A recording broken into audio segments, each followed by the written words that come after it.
ಎಲ್ಲರಿಗೂ ನಮಸ್ಕಾರ. ಶ್ರೀ ನಾಗೇಶ್ವರ ದೇವಸ್ಥಾನದ ಮುಂದ್ಗಡೆ ನಾನು ಇವತ್ತು ಮಾತಾಡಲಿಕ್ಕೆ ಬಂದಿದ್ದೇನೆ.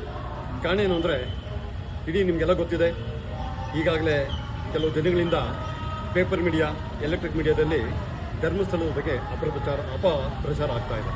ಅದಕ್ಕೆ ಕಾರಣ ಏನು ಅಂತ ಹುಡುಕ್ಲಿಕ್ಕೆ ಹೋದಾಗ ಮೂಲ ಉದ್ದೇಶನೇ ಆ ಧರ್ಮಸ್ಥಳಕ್ಕಿರುವಂಥ ಹೆಸರು ಮತ್ತು ಹಿಂದುತ್ವದ ಒಂದು ಆಧಾರ ಸ್ತಂಭ ಆಗಿರುವಂಥ ಧರ್ಮಸ್ಥಳಕ್ಕೆ ಕೆಟ್ಟ ಹೆಸರು ತರಬೇಕು ಅನ್ನೋದು ಮೂಲ ಉದ್ದೇಶ ಇಟ್ಕೊಂಡು ಇವತ್ತು ಅಪಪ್ರಚಾರಗಳು ಮಾಡ್ತಿದ್ದಾರೆ. ಯಾಕೆ ಹೀಗೆ ಮಾಡ್ತಿದ್ದಾರೆ ಅನ್ನೋದಕ್ಕೊಂದು ಹುಡುಕ್ಲಿಕ್ಕೆ ಸಣ್ಣ ಉದಾಹರಣೆ ಹುಡುಕ್ಲಿಕ್ಕೆ ಹೋದಾಗ, ಆ ದೇವಸ್ಥಾನದ ಸುತ್ತಮುತ್ತ ಯಾವುದೇ ಕ್ರಿಶ್ಚಿಯನ್ ಮಿಷನರಿಗಳಾಗಲಿ ಮತ್ತು ಮದರಾಸಗಳಾಗಲಿ ಇಲ್ಲ.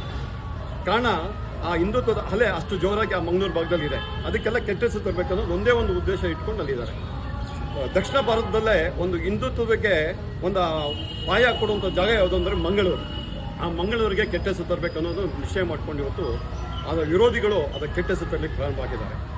ಕಾರಣ ಏನು ಅಂದರೆ, ಇವತ್ತೇನು ಧರ್ಮಸ್ಥಳ ಅಂದರೆ ಧರ್ಮ, ಆ ಧರ್ಮ ಉಳಿಬೇಕಾದ್ರೆ ಧರ್ಮಸ್ಥಳ ಉಳಿಬೇಕು. ಅದಕ್ಕೆ ವಿಶೇಷವಾಗಿ ಧರ್ಮಸ್ಥಳ ಇವತ್ತು ಲಕ್ಷಾಂತರ ಜನಕ್ಕೆ ಉದ್ಯೋಗ ಕೊಟ್ಟಿದೆ, ಲಕ್ಷಾಂತರ ಜನ ವಿದ್ಯಾರ್ಥಿಗಳಿಗೆ ಒಂದು ವಿದ್ಯೆ ದಾನ ಮಾಡ್ತಾ ಇದೆ. ಅದರಲ್ಲಿ ವಿಶೇಷವಾಗಿ ಏನು ಹಸಿವಿನಿಂದ ಬಂದಂಥ ಜನತೆಗೆ ದಿನನಿತ್ಯ ಊಟ ಹಾಕೋದ್ರ ಮುಖಾಂತರ ಎಲ್ಲ ರೀತಿಯಲ್ಲೂ ಅನ್ನದಾಸೋಹ ಇರ್ಬೋದು, ವಿದ್ಯಾದಾಸೋಹ ಇರ್ಬೋದು, ಈ ಥರ ಎಲ್ಲ ಹಲವಾರು ಅನುಕೂಲತೆಗಳನ್ನ ಧರ್ಮಸ್ಥಳದ ವೀರೇಂದ್ರಗಳು ಮಾಡಿಕೊಡ್ತಾರೆ. ಇವತ್ತು ಅವರ ಕುಟುಂಬಕ್ಕೆ ಮತ್ತು ಧರ್ಮಸ್ಥಳದ ದೇವಸ್ಥಾನಕ್ಕೆ ಕೆಟ್ಟ ಅಪಪ್ರಚಾರ ಮಾಡಲಿಕ್ಕೆ ಹಲವಾರು ಕಾರಣಕರ್ತರಾಗಿದ್ದಾರೆ. ಅವರೆಲ್ಲ ವಿರುದ್ಧವಾಗಿ ನಾವೇನು ಮಾಡ್ತದೆ ಅಂತ ನಾವು ಪ್ರಶ್ನೆ ಮಾಡ್ಕೊಂಡಾಗ, ನಾವೇನು ಅವರಿಗೆ ಕತ್ತಿ ಗುರಾಣಿ ಇಟ್ಕೊಂಡು ನಾವೇನು ಹೋರಾಟ ಮಾಡೋದು ಬೇಕಾಗಿಲ್ಲ.